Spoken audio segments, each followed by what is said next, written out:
जय श्री कृष्णा। राधे राधे। आज आप लोग सुनेंगे पूर्णिमा के दिन सुने जाने वाली श्री सत्यनारायण भगवान की संपूर्ण कथा। एक समय की बात है, योगी राज नारद जी दूसरों के हित की इच्छा के लिए अनेकों लोकों में घूमते हुए मृत्यु लोक में आ पहुँचे। यहाँ उन्होंने अनेक योनियों में जन्मे, पराया सभी मनुष्यों को अपने कर्मों द्वारा अनेकों दुखों से पीड़ित देखा। उनका दुख देख नारद जी सोचने लगे कि कैसा यत्न किया जाए जिसके करने से निश्चित रूप से मानव के दुखों का अंत हो जाए। इसी विचार पर मनन करते हुए वह विष्णु लोक में गए। वहाँ वह देवों के ईश्वर भगवान नारायण की स्तुति करने लगे, जिनके हाथों में शंख, चक्र, गदा और पग थे। गले में वरमाला पहने हुए थे। स्तुति करते हुए नारद जी बोले, हे भगवान, आप अत्यंत शक्ति से संपन्न हैं। मन तथा वाणी भी आपको नहीं पा सकती है। आपका आदि, मध्य तथा अंत नहीं है। निर्गुण स्वरूप, सृष्टि के कारण भक्तों के दुख को दूर करने वाले आपको मेरा नमस्कार है। नारद जी की स्तुति सुन विष्णु भगवान बोले, हे मुनि श्रेष्ठ, आपके मन में क्या बात है? आप किस काम के लिए पधारे हैं? उसे निसंकोच कहो। इस पर नारद मुनि बोले कि मृत्यु लोक में अनेक योनियों में जन्मे मनुष्य अपने कर्मों के द्वारा अनेक दुख से दुखी हो रहे हैं। हे नाथ, आप मुझ पर दया रखते हैं तो बताइए कि वो मनुष्य थोड़े प्रयास से ही अपने दुखों से कैसे छुटकारा पा सकते हैं। श्री हरि बोले, हे नारद, मनुष्यों की भलाई के लिए तुमने बहुत अच्छी बात पूछी है, जिसके करने से मनुष्य मोह से छूट जाता है। वह बात मैं कहता हूँ, उसे सुनो।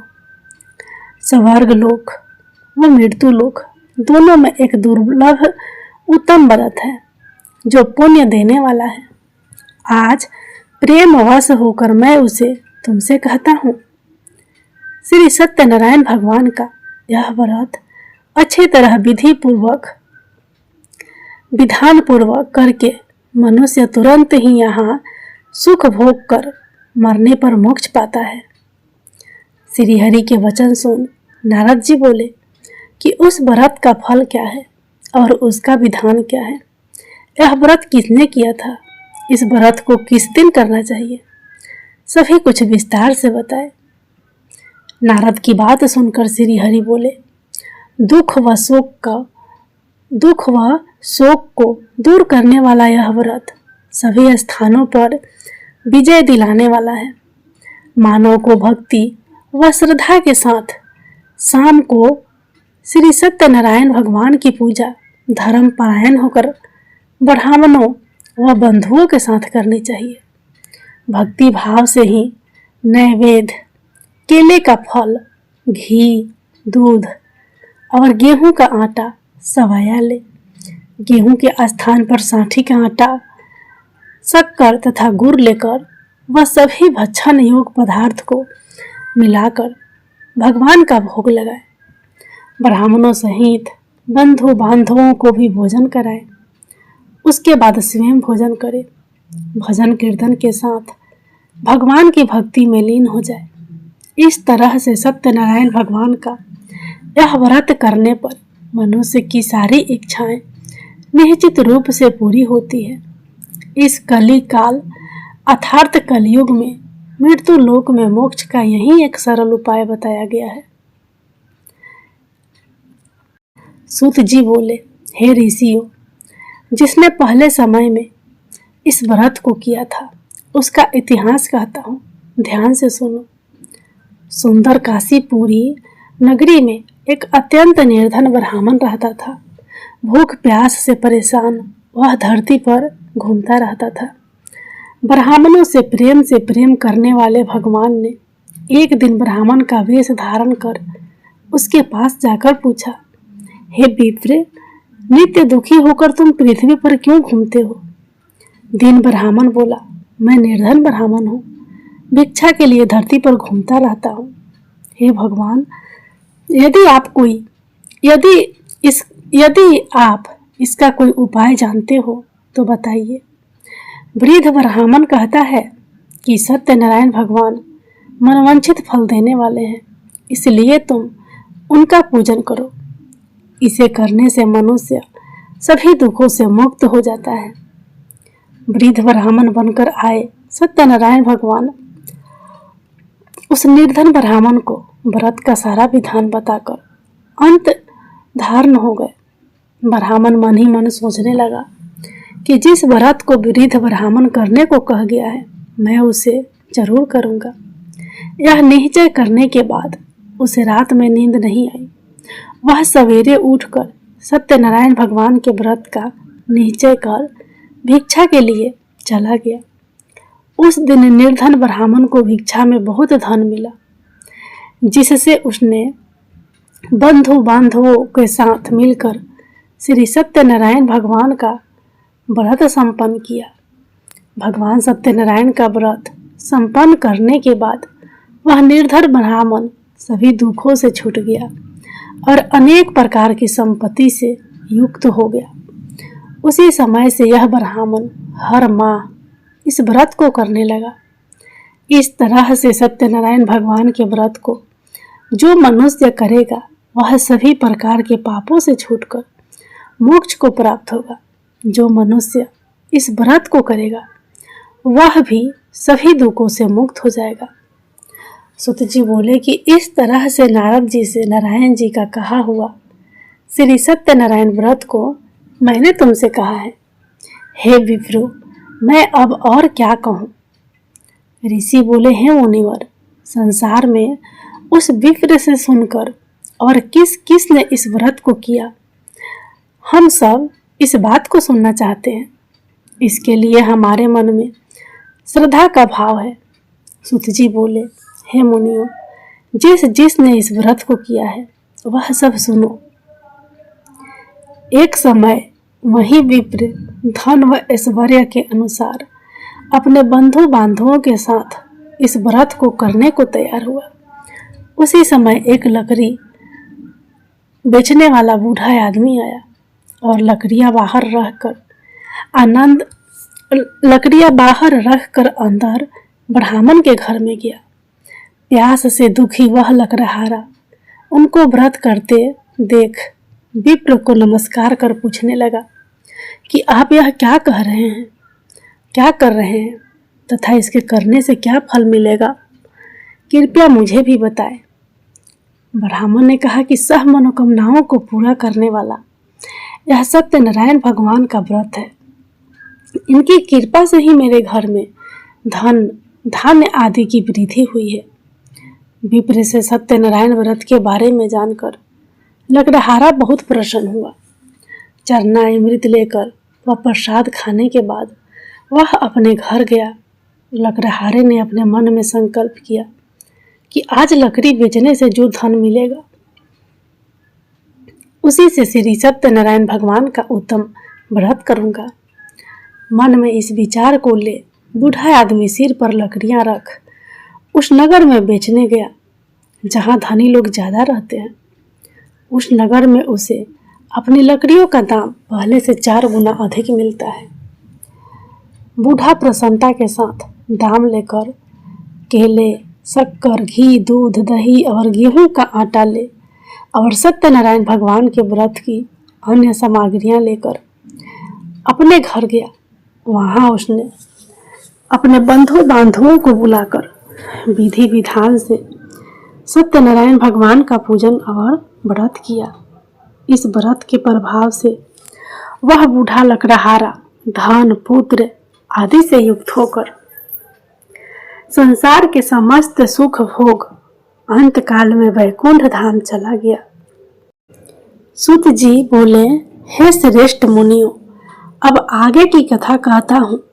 पहले समय में उल्खामुख नाम का एक बुद्धिमान राजा था। वह सत्यवक्ता और जितेंद्रिय था। प्रतिदिन देव स्थानों पर जाता और निर्धनों को धन देकर उनके कष्ट दूर करता था। उसकी पत्नी कमल के समान मुख वाली तथा सती साध्वी थी।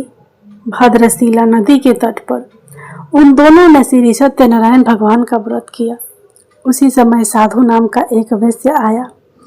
उसके पास व्यापार करने के लिए बहुत सा धन भी था। राजा को व्रत करते देखकर वह विनय के साथ पूछने लगा, हे राजन, भक्ति भाव से पूर्ण होकर आप यह क्या कर रहे हैं? सुनने की इच्छा रखता हूँ तो आप मुझे बताएं। राजा बोले, हे साधु, अपने बंधु बांधवों के साथ पुत्रादि की प्राप्ति के लिए एक महाशक्तिमान श्री सत्यनारायण भगवान का व्रत व पूजन कर रहा हूँ। राजा के वचन सुन साधु आदर से बोला, हे राजन, मुझे इस व्रत का सारा विधान कहिए। आपके कथा अनुसार मैं भी इस व्रत को करूँगा। मेरी भी संतान नहीं है और इस व्रत को करने से निश्चित रूप से मुझे संतान की प्राप्ति होगी। राजा से व्रत का सारा विधान सुन व्यापार से निवृत्त हो वह अपने घर गया। साधु वैश्य ने अपनी पत्नी को संतान देने वाले इस व्रत का वर्णन कह सुनाया और कहा कि जब मेरी संतान होगी तब मैं इस व्रत को करूँगा। साधु ने इस तरह के वचन अपनी पत्नी लीलावती से कहे।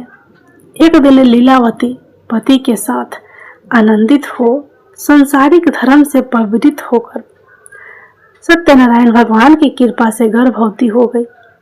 10वें महीने में उसके गर्भ से एक सुंदर कन्या ने जन्म लिया। दिनों दिन वह ऐसे बढ़ने लगी जैसे कि शुक्ल पक्ष का चंद्रमा बढ़ता है। माता पिता ने अपनी कन्या का नाम कलावती रखा। एक दिन लीलावती ने मीठे शब्दों में अपने पति को याद दिलाया कि आपने सत्यनारायण भगवान के जिस व्रत को करने का संकल्प किया था उसे करने का समय आ गया है। आप इस व्रत को करिए। साधु बोला कि हे विप्रे, इस व्रत को मैं उसके विवाह पर करूँगा। इस प्रकार अपनी पत्नी को आश्वासन देकर वह नगर को चला गया।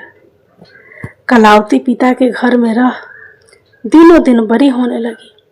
साधु ने एक बार नगर में अपनी कन्या को सखियों के साथ देखा तो तुरंत ही दूत को बुलाया और कहा कि मेरी कन्या के योग वर देख कर आओ।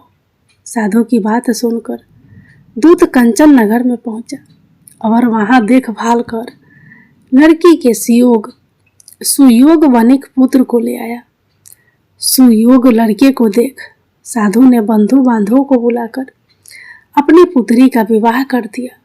लेकिन दुर्भाग्य की बात ये कि साधु ने अभी भी श्री सत्यनारायण भगवान का व्रत नहीं किया। इस पर श्री भगवान क्रोधित हो गए और श्राप दिया कि साधु को अत्यधिक दुख मिले। अपने कार्य में कुशल साधु बनिया जमाई को लेकर समुद्र के पास स्थित होकर रत्नासारपुर नगर में गया। वहां जाकर दामाद ससुर दोनों मिलकर चंद्रकेतु राजा के नगर में व्यापार करने लगे। एक दिन भगवान सत्यनारायण की माया से एक चोर राजा का धन चुरा कर भाग रहा था। उसने राजा के सिपाहियों को अपना पीछा करते देखा। चुराया हुआ धन वहां रख दिया जहां साधु अपने जमाई के साथ ठहरा हुआ था। राजा के सिपाहियों ने साधु वैश्य के पास राजा का धन पड़ा देखा तो वह ससुर जमाई दोनों को बांधकर प्रसन्नता से राजा के पास ले गए और कहा कि उन दोनों चोरों को हम पकड़ लाए हैं। आप आगे की कार्यवाही की जाए। आप आगे की कार्यवाही की आज्ञा दे। राजा की आज्ञा से उन दोनों को कठिन कारावास में डाल दिया गया और उनका सारा धन भी उनसे छीन लिया गया। श्री सत्यनारायण भगवान के श्राप से साधु की पत्नी भी बहुत दुखी हुई। घर में जो धन रखा था उसे चोर चुरा ले गए। शारीरिक तथा मानसिक पीड़ा व भूख प्यास से अति दुखी हो आने की चिंता में कलावती एक ब्राह्मण के घर गई। वहां उसने श्री सत्यनारायण भगवान का व्रत होते देखा। फिर कथा भी सुनी। वह प्रसाद ग्रहण कर रात को घर वापस आई। माता ने कलावती से पूछा कि हे पुत्री, अब तक तुम कहाँ थी? तेरे मन में क्या है? कलावती ने अपनी माता से कहा, हे माता, मैंने एक ब्राह्मण के घर में श्री सत्यनारायण भगवान का व्रत देखा है। कन्या के वचन सुन लीलावती भगवान के पूजन की तैयारी करने लगी। लीलावती ने परिवार व बंधुओं सहित श्री सत्यनारायण भगवान का पूजन किया और उनसे वर मांगा कि मेरे पति तथा जमाई शीघ्र घर आ जाए। साथ ही यह भी प्रार्थना की कि हम सबका अपराध क्षमा करें। श्री सत्यनारायण भगवान इस व्रत से संतुष्ट हो गए और राजा चंद्रकेतु को सपने में दर्शन देकर कहा, हे राजन, तुम उन दोनों वैश्यों को छोड़ दो और तुमने उनका जो धन लिया है उसे वापस कर दो। अगर तुमने ऐसा नहीं किया तो मैं तुम्हारा धन, राज्य व संतान सभी को नष्ट कर दूंगा। राजा को यह सब कहकर भगवान अंतर्धान हो गए। प्रातः काल सभा में राजा ने अपना सपना सुनाया। फिर बोले कि वणिक पुत्रों को कैद से मुक्त कर सभा में लाओ। दोनों ने आते ही राजा को प्रणाम किया। राजा मीठी वाणी में बोला, हे महानुभाव, भाग्यवश ऐसा कठिन दुख तुम्हें प्राप्त हुआ है, लेकिन अब तुम्हें कोई भय नहीं है। ऐसा कह राजा ने उन दोनों को नए वस्त्र आभूषण भी पहनाए और जितना धन उनका लिया था उसे दोगुना धन वापस कर दिया। दोनों वैश्य अपने घर को चल दिए। सूत जी बोले, वैश्य ने मंगलाचार कर अपनी यात्रा आरंभ की और अपने नगर की ओर चल दिए। उनके थोड़ी दूर जाने पर एक दंडी वेशधारी श्री सत्यनारायण ने उनसे पूछा, हे साधु, तेरी नाव में क्या है? वणिक हंसता हुआ बोला, हे दंडी, आप क्यों पूछ रहे हो? क्या धन लेने की इच्छा है? मेरी नाव में तो बेल व पत्ते भरे हुए हैं। वैश्य के कठोर वचन सुन भगवान बोले, तुम्हारा वचन सत्य हो। दंडी ऐसे वचन कह वहां से दूर चले गए। कुछ दूर जाकर समुद्र के किनारे बैठ गए। दंडी के जाने के बाद साधु वैश्य ने नित्य क्रिया के पश्चात नाव को ऊंची उठते देखकर अचंभा माना और नाव में बेल पत्ते आदि देखकर वह मूर्छित हो जमीन पर गिर पड़ा। मूर्छा खुलने पर वह अत्यंत शोक में डूब गया। तब उसका दामाद बोला कि आप शोक ना मनाएं, यह दंडी का शाप है, इसलिए हमें उनकी शरण में जाना चाहिए, तभी हमारी मनोकामना पूरी होगी। दामाद की बात सुनकर वह दंडी के पास पहुंचा और अत्यंत भक्ति भाव से नमस्कार करके बोला, मैंने आपसे जो असत्य वचन कहे थे उनके लिए मुझे क्षमा दे। ऐसा कहकर महान शोकातुर हो रोने लगा। तब दंडी भगवान बोले, हे वणिक पुत्र, मेरी आज्ञा से बार बार तुम्हें दुख प्राप्त हुआ है, तू मेरी पूजा से विमुख हुआ।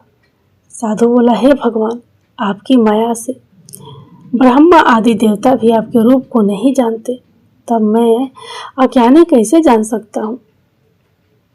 आप प्रसन्न होइए, अब मैं सामर्थ्य के अनुसार आपकी पूजा करूँगा। मेरी रक्षा करो और पहले के समान नौका में धन भर दो। साधु वैश्य के भक्ति पूर्वक वचन सुनकर भगवान प्रसन्न हो गए और उनकी इच्छा अनुसार वरदान देकर अंतर्धान हो गए। ससुर जमाई जब नाव पर आए तो नाव धन से भरी हुई थी। फिर वहीं अपने अन्य साथियों के साथ सत्यनारायण भगवान का पूजन कर अपने नगर को चल दिए। जब नगर के नजदीक पहुंचे तो दूत को घर पर खबर करने के लिए भेज दिया। दूत साधु की पत्नी को प्रणाम कर कहता है कि मालिक अपने दामाद सहित नगर के निकट आ गए हैं। दूत की बात सुन साधु की पत्नी लीलावती ने बड़े हर्ष के साथ सत्यनारायण भगवान का पूजन कर अपनी पुत्री कलावती से कहा कि मैं अपने पति के दर्शन को जाती हूँ। तू कार्य पूर्ण कर, शीघ्र आ जा। माता के ऐसे वचन सुनकर कलावती जल्दी से प्रसाद छोड़ अपने पति के पास चली गई। प्रसाद की अवज्ञा के कारण श्री सत्यनारायण भगवान रुष्ट हो गए और नाव सहित उसके पति को पानी में डुबो दिया। कलावती अपने पति को वहां ना पाकर रोती हुई जमीन पर गिर गई। नौका को डूबा हुआ देख, वह कन्या को रोता देख साधु दुखी होकर बोला कि हे प्रभु, मुझसे तथा मेरे परिवार से जो भूल हुई है उसे क्षमा करें। साधु के दीन वचन सुनकर श्री सत्यनारायण भगवान प्रसन्न हो गए और आकाशवाणी हुई, हे साधु, तेरी कन्या मेरे प्रसाद को छोड़ कर आई है, इसलिए उसका पति अदृश्य हो गया है। यदि वह घर जाकर प्रसाद खाकर लौटेगी तो इसे इसका पति अवश्य मिलेगा। ऐसी आकाशवाणी सुन कलावती घर पहुंचकर प्रसाद ग्रहण करती है और फिर आकर अपने पति के दर्शन करती है। उसके बाद साधु अपने बंधु बांधवों सहित श्री सत्यनारायण भगवान की विधि विधान से पूजन करता है तथा इस लोक में सुख भोग कर वह अंत में स्वर्ग को जाता है। सूत जी बोले, हे ऋषियों, मैं और भी एक कथा सुनाता हूँ, उसे भी ध्यान पूर्वक सुनो। प्रजा पालन में लीन तुगध्वज नाम का एक राजा था। उसने भी भगवान का प्रसाद त्याग कर बहुत ही दुख सहन किया। एक बार वन में जाकर वन पशुओं को मारकर वह बड़ के पेड़ के नीचे आया। वहां उसने ग्वालों को भक्ति भाव से अपने बंधुओं सहित सत्यनारायण भगवान का पूजन करते देखा। अभिमानवश राजा ने उन्हें देखकर भी पूजा स्थान में नहीं रुका और न ही उसने भगवान को नमस्कार किया। ग्वालों ने राजा को प्रसाद दिया, लेकिन उसने वह प्रसाद नहीं खाया और प्रसाद को वहीं छोड़ वह अपने नगर को चला गया। जब वह नगर में पहुंचा तो वह सब कुछ तहस नहस हुआ पाया, तो वह शीघ्र ही समझ गया कि यह सब भगवान ने किया है। वह दोबारा ग्वालों के पास पहुंचा और विधि पूर्वक पूजा करके प्रसाद खाया, तो श्री सत्यनारायण भगवान की कृपा से सब कुछ पहले जैसा हो गया। दीर्घ काल तक सुख भोगने के बाद मनोपरांत उसे स्वर्ग लोक की प्राप्ति हुई।